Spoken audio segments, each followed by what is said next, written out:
Subtract 0.086 from 9 using long subtraction.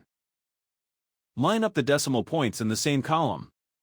Add placeholder zeros so both numbers have the same number of decimal places. We work from right to left and finish one column before moving to the next. In the thousandths column, 0 is less than 6, so we need to borrow. Borrow 1 from the ones column. 9 becomes 8. Carry the borrow through 2 zeros. Each cross 0 becomes 9. The 0 in the thousandths column becomes 10.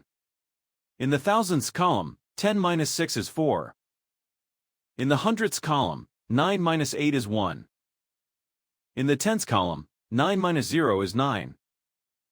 In the ones column, 8 minus 0 is 8. Bring the decimal point straight down into the answer. The final result is 8.914.